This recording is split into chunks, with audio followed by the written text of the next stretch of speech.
Almost 2. I'm back again with another series review. I just recently watched My Little Pony, Friendship is Magic, What About Discord? And I liked the episode, but it seemed more filler than anything else, although in the episode itself, Discord even proclaimed the moral of the story, and I won't tell you what that is, but Discord's one of my favorite characters because he's voiced by John Delancey, and I adore John Delancey. As you probably well know, I have a huge crush on him still to this day, and I have not overcome that, but I feel like he did a splendid job in this episode, as did the other voice actors and actresses. And it was more of an episode that really didn't involve the Cutie Map or the Cutie Mark Crusaders. Of course, the Cutie Mark Crusaders have their cutie marks now. And I'm wondering what adventures that they will be having since they have received their marks. So this adds more plot, I think. Sorry to use the word plot. Yeah, okay, I did not mean to go there. My mind sometimes goes gutter. It doesn't mean to, but sometimes I can't help being funny. Punny.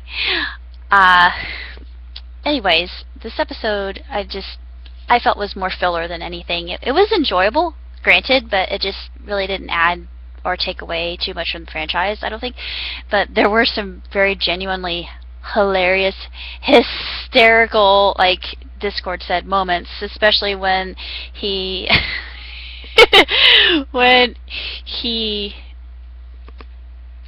made an impersonation of Bob Ross. And I love that, even though seeing Bob Ross actually kind of makes me sad because he was one of my favorite artists when I was growing up. I always wished that I could paint a canvas like he did, and I have so much respect for the man, and I'm always going to find Happy Little Trees a very warm place and very comfortable. It was a parody of that, just so lovingly done, and it was just absolutely comedic. I adored it. It was glorious, I felt.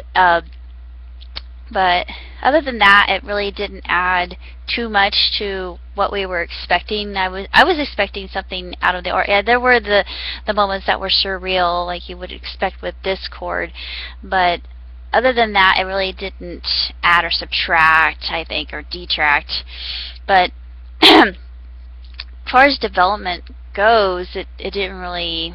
There wasn't a whole lot of much of anything. It was more fluff than anything, I felt, and God forgive me, but other episodes have been much better than this particular one, and I'm hoping for more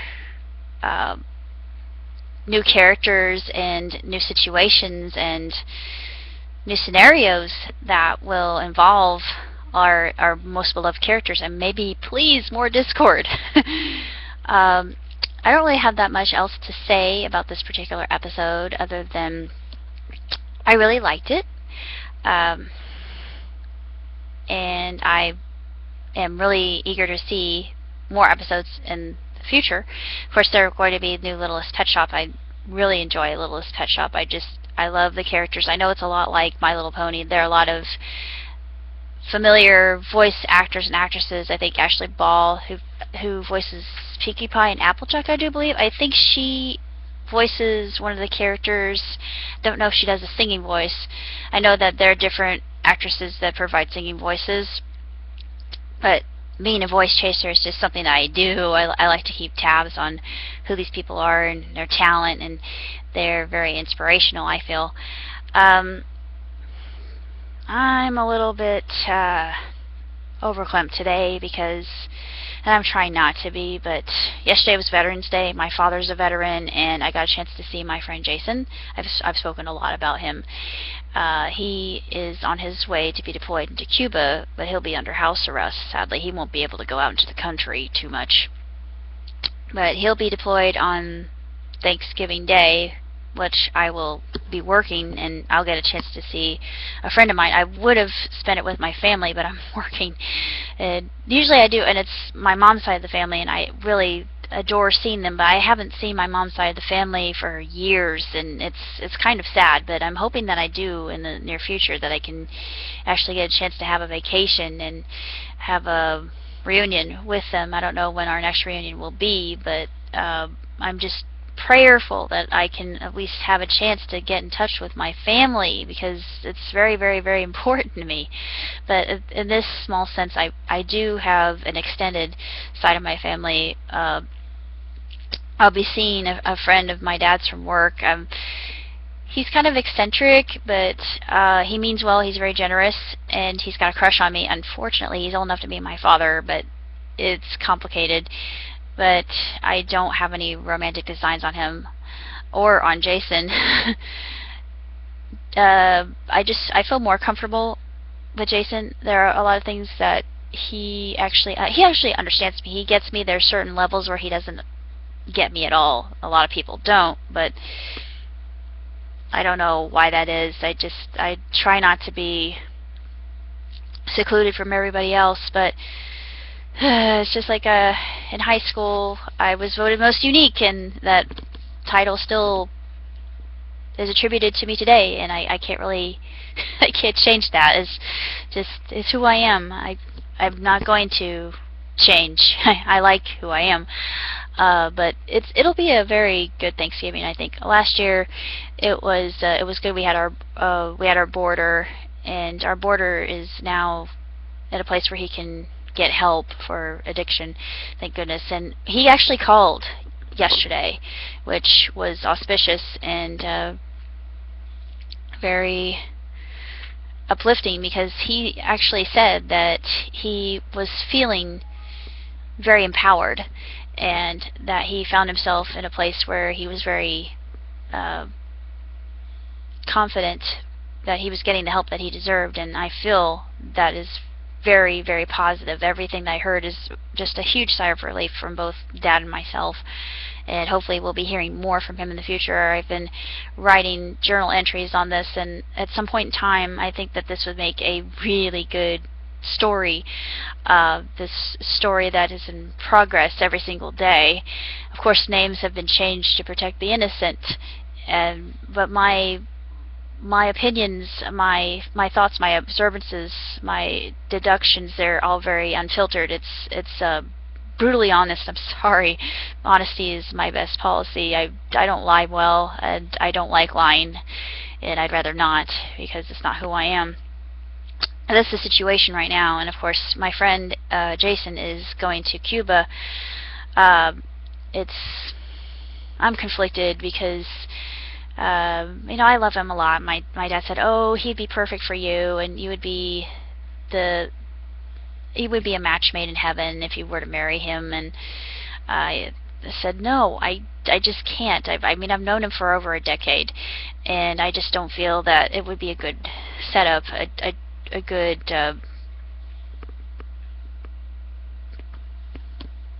sort of situation." I do love him, not in a romantic or sexual way. It's just a platonic, a filial love, more agape than anything, unconditional, no strings attached. But even if I never ever get married or never have the experience of sex, it's not such a bad thing, I don't think. I may be missing out here on this earthly plane, this veil that we know, our temporary existence, our mortal coil, so as it were known. But I feel like in the long run and in eternity, I won't be missing anything whatsoever. But that's conjecture and hypothesis and theory. I don't know, because I've never seen it and I've never been.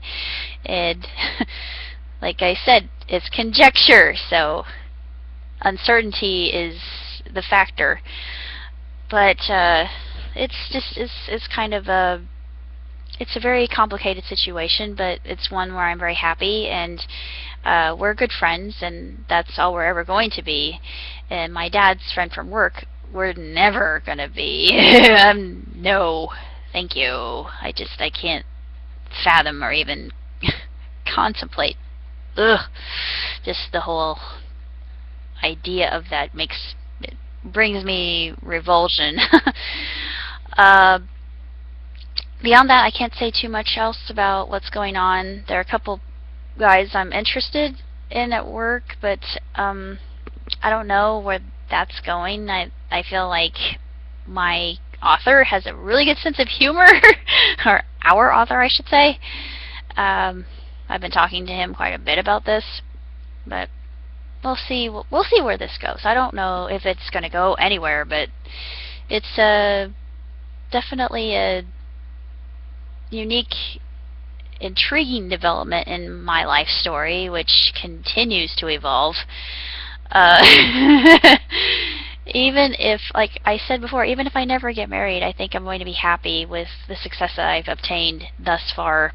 I've learned so much, and I continue learning. Hopefully I will be promoted more and more, and I gain more ground in this job. I don't think I'm going to be in the same job beyond 2 years. This is my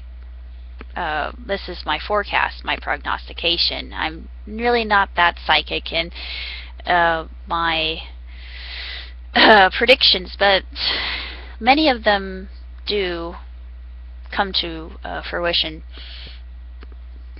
But those are my updates so far, and I enjoy all the feedback that I've been getting.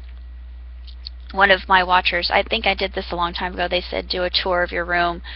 Somebody was asking me, one of my subscribers actually said, "Oh, talk about what's behind you." But everything's been moved around. It's basically DVDs, VHSs, and of course some CDs. Used to be books. There are some books still back there. I have a whole C.S. Lewis collection, and I've got Scott Pilgrim. Of course, it's hidden behind a bunch of DVDs, but the library in and of itself is very eclectic. There are no two DVDs that are the same genre. It may be the same kind of category, like comedy, action, adventure, sci-fi, thriller, horror. I do B movies. I do a lot of psychological horrors. I don't do slashers.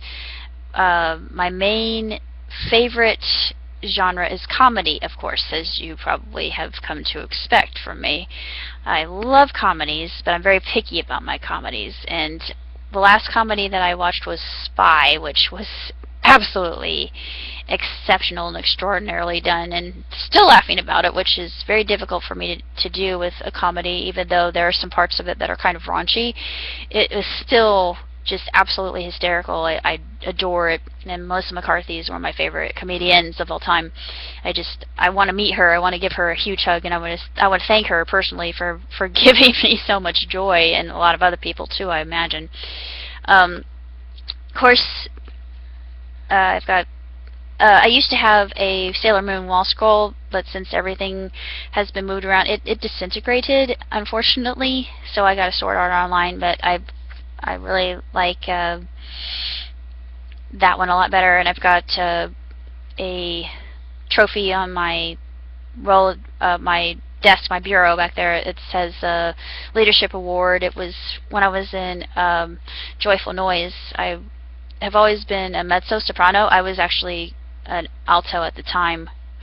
And I wasn't expecting to receive a leadership award. I don't have the capability to lead other people. They don't take me seriously, but honestly, I do think I have the capabilities of leading other people and motivating them and teaching them the ropes and making them feel camaraderie and that they can achieve.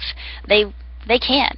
They just have to put their best foot forward, and even if they fail, try again. That's the whole aspect I love to share with others. And even though, especially where I am right now, and a lot of people get a little bit anxious and they don't know what to expect in a factory environment, but encouragement is key. And if you just share your positive attitude with other people, it's like wildfire. It'll catch, and it rubs off. And it's interesting to see the butterfly effect take hold. And I adore, as you well know, I just savor the butterfly effect because it's so powerful, and you don't really realize what you're unleashing at times when it happens. That all of a sudden you say to somebody, hey, you know what? Just give it time. You can do this. And after a while, they get it. And of course, you can see I have an ornament. It's not going on the tree. I love it so much that I wanted to keep it, but it's the TARDIS. And of course, I have a cherub, and I've got lighthouses, different lighthouses. One's from South Haven, Michigan, which I really enjoy going there. It's kind of like a home away from home, like South Carolina was for me. And if South Carolina still exists by the time I retire, that's where I want to retire. But if it's not, I'm probably going to go to Kauai to build timeshare. That's what I see myself doing if everything is flooded, because I think that the climate change is going to really affect us quite a bit. Of course, I have the Couchibuki Unbalance characters, and Couchibuki in Japanese means drawing by lot or gamble, and it's hodgepodge, basically. The whole word Couchibuki is unbalance makes sense, because if you get an unbalanced lot, you don't know where you're going with it. It's just all over the place, and that's what I like about Couchibuki. Ganshiken, and Ganshiken is life, I think. That's the otaku in me talking.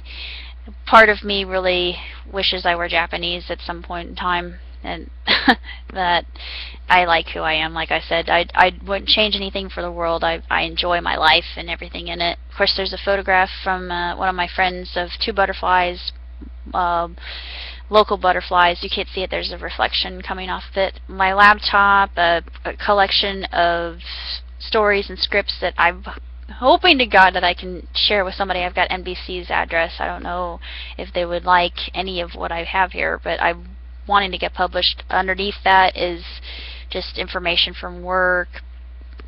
All my scarves, well, headbands, are bandanas from work that keep everything in place, keep my hair from getting in my face. That's why I wear bandanas. I have an archangel from Israel. It's made of olive wood. It's the only archangel I've ever seen. Lots of lighthouses, like I mentioned before. A little cottage, a lot of Lilliput Lane. They don't make Lilliputs anymore. They're very rare. They're from Ireland mainly. I've gotten them, a lot of them, from my surrogate grandmother, Phyllis Hurst, who is no longer with us. She passed away of cancer, just like my mom. What else? I've got Whimsicott and Whimsicott Substitute. Whimsicott is one of my favorite Pokemon. So I've got Sylveon. Sylveon is on my bed, and then I've got Trico and Pikachu, and these are my favorites other than Jigglypuff, because I can voice Jigglypuff quite well. I like a lot of the fairy Pokemon. Grass Pokemon are ones I really like enjoy quite a bit. Like Trico is quite awesome because he slaps people, but I don't know why I like that. Grass Pokemon, I enjoy the grass Pokemon, the magical, the fairy Pokemon. I like Pikachu, of course, is everybody's, well, almost everybody's favorite. I shouldn't make a hasty generalization like that. But mostly everybody loves Pikachu, and for good reason. I like a lot of the mystical, like the dragon Pokemon are really awesome. I love dragons, so a lot of the dragon-like Pokemon. I enjoy some of the ghost Pokemon. Abracadabra, I don't know why, but I think it's Alakazam. But a lot of people thought Alakazam was strange, but psychic Pokemon are of interest to me. I don't know why, but Alakazam I would love to have on my team, just because he's got psychic attacks, and that to me is really cool. Of course, I don't know what else to talk about here. I've got Olympic painting of I forget which dream team it was. It's really old, but Larry Bird's in there, and Michael Jordan's in there, and they're all in teddy bear form. And my mom, she had somebody that painted that for me, and it's very special. It's very near and dear to my heart. I've got cards that I I have for Christmas. Thank you cards. I'm very old school. If somebody gives me a gift, I write them a thank you note. And then there's a picture. You can't see it, but it's a photograph of my mother and her favorite brother. And then there's a mood note. It's an 8th note, and then a tree of life that are hanging from it. And I've got the Serenity Prayer on my wall, and I've got inspirational things that are just hanging around that remind me. And I've got my uncle's geisha girl hanging on the wall. It's a painting, and I've got a Tokidoki bookmark, and I got a placard that says Elizabeth, that means consecrated to God, devoted to God, anointed of God, pleasure of God, in Hebrew. But let's see, of course behind me is something I got from Holiday World that my dad bought for me. It says, that's my actual name. And I used to have Italia figures, but I sold them all to Goodwill. A lot of the toys I had, they went to Goodwill. I kept my Belle and my Aurora because they're 2 of my favorite Disney princesses, the ones I relate most to. Of course, all my favorite doctors, my main favorite doctors, Baker and Tennant and Smith and Capaldi. And let's see, I got Yoshi, Luigi, and Mario. Of course, you can't see them. And I've got a strawberry marshmallow character that my friend from Indonesia got for me. I kept, that was special to me. And I've got Dan Board. I had to because I work for Amazon, but this is the original spokesperson. And the cool thing about Dan Board is his eyes light up. That's so neat. And he's totally flexible. His feet move too, but on the standing platform he's on, I can't really. I might move one of his legs. I like the fact that they made their mascot so freaking adorable. Our Dan Board is not even half as cute, but this little expose on what I have, I just wanted to do because somebody requested it. And I've done it, but I did a tour of my room a long time ago in one of my reviews. I'm just talking about different things. Of course, that's pretty much it. A lot of the things I have are classical films. Like I've got the Rose Tattoo. I've got a lot of films with Doris Day in them from the golden era of cinema. But I'm talking too much, so that's basically all I gotta say. And until next time, live long and prosper. Ciao, tutti.